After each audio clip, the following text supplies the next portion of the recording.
Hello students. ਅੱਜ ਮੈਂ ਤੁਹਾਨੂੰ ਮਕੈਨੀਕਲ ਥਰਡ ਸਮੈਸਟਰ ਦੇ ਇੱਕ ਸਬਜੈਕਟ ਹੈ M&I ਉਹਦੇ ਵਿੱਚੋਂ ਇੱਕ ਟੌਪਿਕ ਕਵਰ ਕਰ ਰਿਹਾ ਹਾਂ ਜਿਸ ਦਾ ਨਾਮ ਹੈ angular measurement. Angular measurement start ਕਰਨ ਤੋਂ ਪਹਿਲਾਂ ਸਭ ਤੋਂ ਪਹਿਲਾਂ ਸਾਨੂੰ ਐਂਗਲ ਪਤਾ ਹੋਣਾ ਚਾਹੀਦਾ ਹੈ। ਐਂਗਲ ਇੱਕ ਐਸੀ ਮੈਜ਼ਰਮੈਂਟ ਹੈ ਜਿਹਦੇ ਵਿੱਚ ਜਦੋਂ ਦੋ ਲਾਈਨਸ ਕਿਸੇ ਇੱਕ ਪੁਆਇੰਟ ਦੇ ਉੱਪਰ ਮੀਟ ਕਰਦੀਆਂ ਉਹਨਾਂ ਦੇ ਵਿੱਚ ਜਿਹੜਾ ਵੀ ਐਂਗਲ ਹੁੰਦਾ ਉਸ ਮੈਜ਼ਰਮੈਂਟ ਨੂੰ ਅਸੀਂ ਬੋਲਦੇ ਹਾਂ ਐਂਗਲ। ਐਂਗੂਲਰ ਮੈਜ਼ਰਮੈਂਟ ਸਾਡੀ ਡੇਲੀ ਲਾਈਫ ਦੇ ਵਿੱਚ ਬਹੁਤ ਜ਼ਿਆਦਾ ਇੰਪੋਰਟੈਂਟ ਹੈ। ਫੋਰ ਐਗਜ਼ਾਮਪਲ ਜਿਵੇਂ ਕਿ ਜਿੰਨੇ ਵੀ ਸ਼ਿਪਸ ਨੇ ਜਾਂ ਐਰੋਪਲੇਨਸ ਨੇ ਉਹ ਟੋਟਲੀ ਵਰਕ ਕਰਦੇ ਨੇ ਐਂਗੂਲਰ ਮੈਜ਼ਰਮੈਂਟ ਦੇ ਉੱਪਰ। ਆਓ ਇਸ ਦੇ ਬਾਰੇ ਆਪਾਂ ਕੰਪਲੀਟ ਜਿਹੜੀ ਇਨਫੋਰਮੇਸ਼ਨ ਹੈ ਨੈਕਸਟ ਸਲਾਈਡ ਦੇ ਵਿੱਚ ਕੰਟੀਨਿਊ ਕਰਦੇ ਹਾਂ। Introduction to angle. The angle is defined as the opening between two lines which meets at a point. Means ਜਦੋਂ ਕੋਈ ਵੀ ਦੋ ਲਾਈਨਸ ਇੱਕ ਪੁਆਇੰਟ ਦੇ ਉੱਪਰ ਮੀਟ ਕਰਦੀਆਂ ਉਹਨਾਂ ਦੋਨਾਂ ਲਾਈਨਸ ਦੇ ਵਿੱਚ ਜੋ ਵੀ ਮੈਜ਼ਰਮੈਂਟ ਹੋਏਗੀ ਉਹ ਇਨ ਦਾ ਫਾਰਮ ਆਫ ਐਂਗਲ ਹੋਏਗੀ।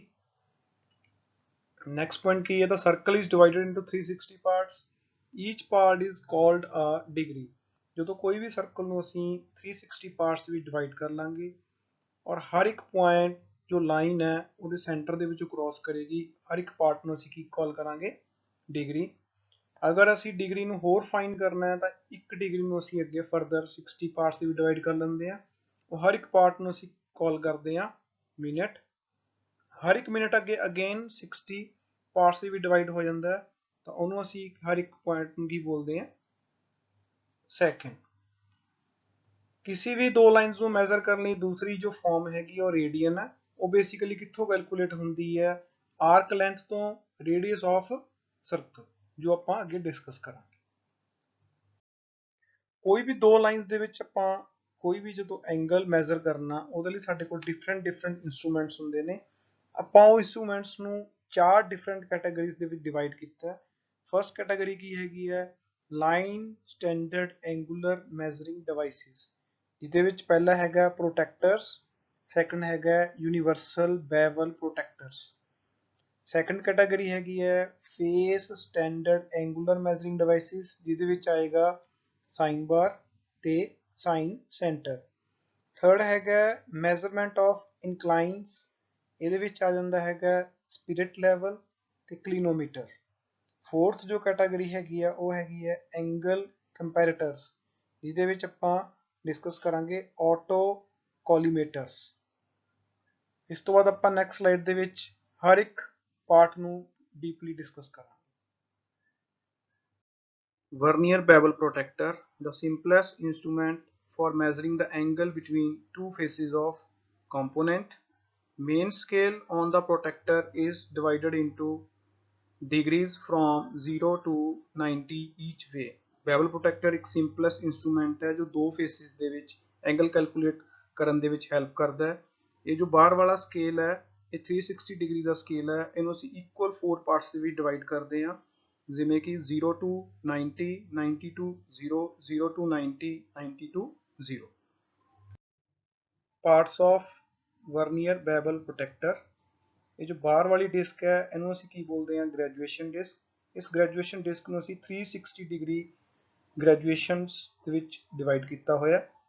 ਜੋ ਸਮਾਲਰ ਸਕੇਲ ਹੈ ਇਹਨੂੰ ਅਸੀਂ ਵਰਨੀਅਰ ਸਕੇਲ ਬੋਲਦੇ ਹਾਂ, ਜੋ ਬਾਹਰ ਵਾਲਾ ਸਕੇਲ ਹੈ ਉਹਨੂੰ ਅਸੀਂ ਮੇਨ ਸਕੇਲ ਬੋਲਦੇ ਹਾਂ, ਔਰ ਜੋ ਇਹ ਵਾਲੀ ਸਾਈਡ ਹੈ ਇਹਨੂੰ ਅਸੀਂ ਕੀ ਬੋਲਦੇ ਹਾਂ? ਬਲੇਡ ਬੋਲਦੇ ਹਾਂ। ਜੋ ਮੇਨ ਸਾਈਡ ਹੈ ਜਿਹਦੇ ਉੱਤੇ ਬਲੇਡ ਸੈੱਟ ਹੁੰਦਾ ਉਹਨੂੰ ਅਸੀਂ ਬੇਸ ਜਾਂ ਸਟਾਕ ਕਾਲ ਕਰਦੇ ਹਾਂ। Applications of vernier bevel protector.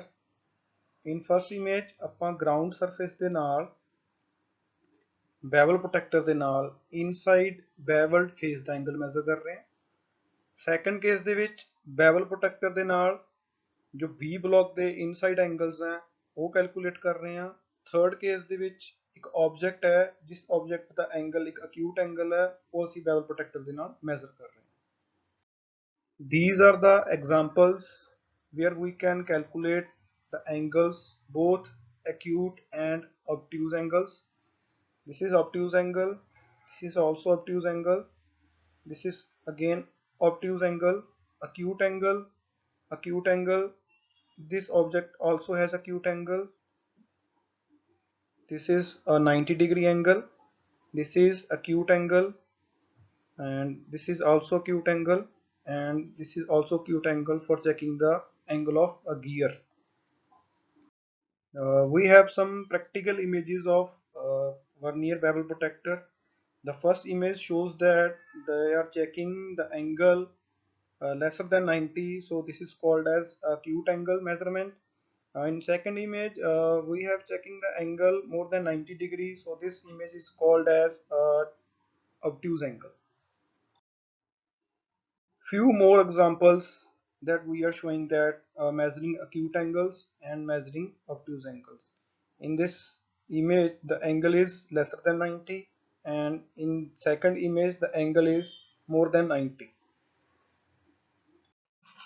Now next step is to how to use vernier bevel protector or how to read the vernier protector reading. The upper scale is called as main scale reading, where the divisions are divided into equal degrees, and the lower scale is called as vernier scale.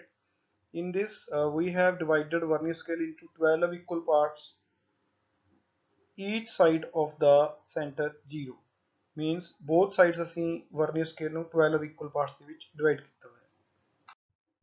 The least count of vernier bevel protector is 5 minutes. We have a image, ਇਹਦੇ ਵਿੱਚ ਆਪਾਂ calculate ਕਰਾਂਗੇ ਕਿ vernier bevel protector ਨੂੰ read ਕਿੱਦਾਂ ਕਰਨਾ ਹੈ। ਜਿਵੇਂ ਕਿ ਆਪਣੀ ਜਿਹੜੀ 0 ਹੈ ਉਹ 51 ਔਰ 52 ਦੇ ਬਿਲਕੁਲ ਵਿੱਚ ਕੋਇਨਸਾਈਡ ਕਰ ਰਹੀ ਹੈ। ਦੈਟ ਮੀਨਸ ਜੋ ਸਾਡੀ ਫਾਈਨਲ ਰੀਡਿੰਗ ਹੋਏਗੀ ਉਹ 51 ਦੇ ਨਾਲੋਂ ਜ਼ਿਆਦਾ ਹੋਏਗੀ, 52 ਦੇ ਨਾਲੋਂ ਘੱਟ ਹੋਏਗੀ। ਇੱਥੋਂ ਆਪਾਂ ਇੱਕ ਗੱਲ ਸ਼ੋਰ ਹੈ ਕਿ ਸਾਡੀ ਜਿਹੜੀ ਵੈਲਿਊ ਉਹ 51 ਪੁਆਇੰਟ ਕੁਛ ਹੋਏਗੀ। That means 51 point. ਉਸ ਤੋਂ ਬਾਅਦ ਕੀ ਕਰਦੇ ਹਾਂ, ਜੋ ਵਰਨੀਅਰ ਸਕੇਲ ਦੀ ਰੀਡਿੰਗ ਹੈ ਉਹ ਚੈੱਕ ਕਰਦੇ ਹਾਂ ਕਿ ਉਹ ਕਿਸ ਮੇਨ ਸਕੇਲ ਲਾਈਨ ਦੇ ਨਾਲ ਬਿਲਕੁਲ ਕੋਇਨਸਾਈਡ ਕਰਦੀ ਹੈ। ਤਾਂ ਚੈੱਕ ਕਰ ਸਕਦੇ ਆਪਾਂ, ਜੋ ਵਰਨੀਅਰ ਸਕੇਲ ਦੇ ਉੱਪਰ 45 ਲਿਖਿਆ ਹੋਇਆ ਉਹ ਮੇਨ ਸਕੇਲ ਦੇ 60 ਦੇ ਨਾਲ ਮੈਚ ਕਰ ਰਿਹਾ। ਦੈਟ ਮੀਨਸ ਆਪਾਂ ਨੂੰ ਫਾਈਨਲ ਵੈਲਿਊ ਕੀ ਆਏਗੀ, 51 degree 45 minute. We have a practical example. ਇਹਦੇ ਵਿੱਚ ਕੀ ਹੈ, ਜਿਹੜੀ ਸਾਡੀ 0 ਹੈ ਉਹ 85 ਐਂਡ 86 ਦੇ ਬਿਲਕੁਲ ਸੈਂਟਰ ਦੇ ਵਿੱਚ ਪਲੇਸ ਕਰ ਰਹੀ ਹੈ। ਦੈਟ ਮੀਨਸ ਜਿਹੜੀ ਵੈਲਿਊ ਸਾਡੀ ਉਹ 85 ਤੋਂ ਜ਼ਿਆਦਾ ਹੋਏਗੀ, 86 ਤੋਂ ਕੀ ਹੋਏਗੀ, ਘੱਟ ਹੋਏਗੀ। ਉਸ ਤੋਂ ਬਾਅਦ ਆਪਾਂ ਸੈਕੰਡ ਕੀ ਚੈੱਕ ਕਰਾਂਗੇ, vernier scale reading. Vernier scale reading ਦੀ ਜਿਹੜੀ ਵੀ ਡਿਵੀਜ਼ਨ ਮੇਨ ਸਕੇਲ ਦੇ ਨਾਲ ਮੈਚ ਕਰੇਗੀ ਉਹਦੇ ਕੀ ਹੋ ਜਾਣਗੇ, ਮਿੰਟਸ ਹੋ ਜਾਣਗੇ।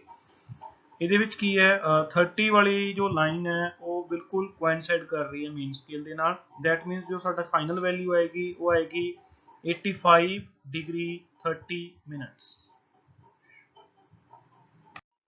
Optical bevel protector, it is a advanced version of vernier bevel protector.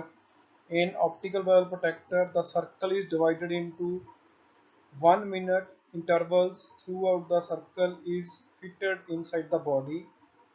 Small microscope is fitted through which the circle graduations can be viewed. Adjustable blade is clamped to a rotating member which carries its microscope.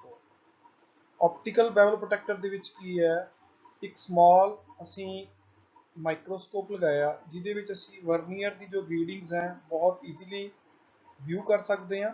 Second ਕੀ ਹੈ, ਇੱਕ fine ਐਡਜਸਟਿੰਗ screw ਲਗਾਇਆ ਜਿਹਦੀ movement ਦੇ ਨਾਲ ਆਪਾਂ 1 minute ਤੱਕ ਦੀ ਆਪਾਂ accuracy ਦੇ ਨਾਲ ਇਸ ਨੂੰ ਚੈੱਕ ਕਰ ਸਕਦੇ ਹਾਂ। Now we have a combination set. Combination set ਦੇ ਵਿੱਚ ਕੀ ਹੈ, ਇੱਕ ਸਟੀਲ ਰੂਲ ਹੈ। ਸਟੀਲ ਰੂਲ ਦੇ ਉੱਪਰ ਆਪਾਂ 3 ਤਰ੍ਹਾਂ ਦੀਆਂ ਅਟੈਚਮੈਂਟਸ ਐਡ ਕਰ ਸਕਦੇ ਹਾਂ, ਜਿਵੇਂ ਕਿ ਸਭ ਤੋਂ ਪਹਿਲੇ ਨੰਬਰ ਤੇ ਹੈ ਸਕੀਅਰ ਹੈਡ, ਸੈਕੰਡ ਨੰਬਰ ਤੇ ਹੈ ਸੈਂਟਰ ਹੈਡ, ਥਰਡ ਨੰਬਰ ਤੇ ਹੈ ਪ੍ਰੋਟੈਕਟਰ ਹੈਡ। ਸਕੀਅਰ ਹੈਡ ਆਪਣੀ 90 ਡਿਗਰੀ ਤੇ 45 ਡਿਗਰੀ ਦੀ ਵੈਲਿਊਜ਼ ਡਾਇਰੈਕਟਲੀ ਸਾਨੂੰ ਕੈਲਕੂਲੇਟ ਕਰਕੇ ਦੇ ਸਕਦਾ ਹੈ। ਸੈਂਟਰ ਹੈਡ ਕਿਸੇ ਵੀ ਸਰਕੂਲਰ ਪਾਰਟ ਦਾ ਸੈਂਟਰ ਕੈਲਕੂਲੇਟ ਕਰਨ ਦੇ ਵਿੱਚ ਈਜ਼ੀਲੀ ਹੈਲਪ ਕਰ ਸਕਦਾ ਹੈ। ਔਰ ਜੋ ਪ੍ਰੋਟੈਕਟਰ ਹੈਡ ਹੈ ਉਹ ਅਸੀਂ 0 ਤੋਂ ਲੈ ਕੇ 180 ਡਿਗਰੀ ਦੇ ਵਿੱਚ ਕੋਈ ਵੀ ਐਂਗਲ ਫਾਈਂਡ ਆਊਟ ਕਰਨ ਦੇ ਵਿੱਚ ਹੈਲਪ ਕਰ ਸਕਦੇ ਹਾਂ। In this combination set, we are combining the protector head and a steel rule. Second image ਦੇ ਵਿੱਚ ਜਿਵੇਂ ਤੁਸੀਂ ਦੇਖ ਸਕਦੇ ਹੋ, protector head ਤੇ steel rule ਦੇ ਨਾਲ ਅਸੀਂ ਇੱਕ ਐਂਗਲ ਕੈਲਕੂਲੇਟ ਕਰ ਰਹੇ ਹਾਂ। ਇਸ ਜੋ ਕੰਬੀਨੇਸ਼ਨ ਸੈੱਟ ਹੈ ਇਹਦੇ ਵਿੱਚ ਅਸੀਂ ਸਕੁਅਰ ਹੈਡ ਤੇ ਸਟੀਲ ਰੂਲ ਨੂੰ ਯੂਜ਼ ਕੀਤਾ ਹੋਇਆ ਹੈ। ਇਸ ਕੰਬੀਨੇਸ਼ਨ ਦੇ ਵਿੱਚ ਅਸੀਂ two different kind of angles ਨੂੰ ਅਸੀਂ ਕੀ ਕਰ ਸਕਦੇ ਹਾਂ, ਕੈਲਕੂਲੇਟ ਕਰ ਸਕਦੇ ਹਾਂ। ਪਹਿਲੇ ਕੇਸ ਦੇ ਵਿੱਚ ਅਸੀਂ 90 ਡਿਗਰੀ ਕੈਲਕੂਲੇਟ ਕੀਤਾ, ਸੈਕੰਡ ਕੇਸ ਦੇ ਵਿੱਚ ਅਸੀਂ ਕੀ ਕੈਲਕੂਲੇਟ ਕੀਤਾ 45 ਡਿਗਰੀ। ਸਕੁਅਰ ਹੈਡ ਔਰ ਸਟੀਲ ਰੂਲ ਦੇ ਨਾਲ ਅਸੀਂ ਕੀ ਕਰ ਸਕਦੇ ਹਾਂ, ਕਿਸੇ ਵੀ ਬਲੌਕ ਦੀ ਲੈਂਥ ਨੂੰ ਮੈਜ਼ਰ ਕਰ ਸਕਦੇ ਹਾਂ 90 ਡਿਗਰੀ ਦੇ ਉੱਪਰ। ਜਿਵੇਂ ਕਿ ਸੈਕੰਡ ਇਮੇਜ ਦੇ ਵਿੱਚ ਕੀ ਹੈ, जो यूनिट्स है वो 100 डिग्री स्टील रूल से शो कर रही हैं। सैकेंड इमेज ਦੇ ਵਿੱਚ ਸੈਕੰਡ ਪਾਰਟ ਦੇ ਉੱਪਰ ਜੋ ਸਟੀਲ ਰੂਲ ਦੇ ਉੱਪਰ ਸ਼ੋ ਕਰ ਰਿਹਾ ਉਹ ਕੀ ਕਰ ਰਿਹਾ 60 ਮਿੰਟਸ। ਇਸੇ ਤਰੀਕੇ ਦੇ ਨਾਲ ਅਸੀਂ ਕਿਸੇ ਵੀ ਗਰੂ ਦੀ ਅਸੀਂ ਲੈਂਥ ਚੈੱਕ ਕਰ ਸਕਦੇ ਹਾਂ with the help of square head and steel rule combination. ਉਸ ਤੋਂ ਬਾਅਦ ਕੀ ਹੈ, ਸੈਂਟਰ ਹੈਡ ਹੈ, ਸੈਂਟਰ ਹੈਡ ਦੇ ਨਾਲ ਅਸੀਂ ਕੀ ਕਰ ਸਕਦੇ ਹਾਂ, ਇੱਕ ਸਰਕੂਲਰ ਪਾਰਟ ਦੇ ਸੈਂਟਰ ਨੂੰ ਕੈਲਕੂਲੇਟ ਕਰ ਸਕਦੇ ਹਾਂ।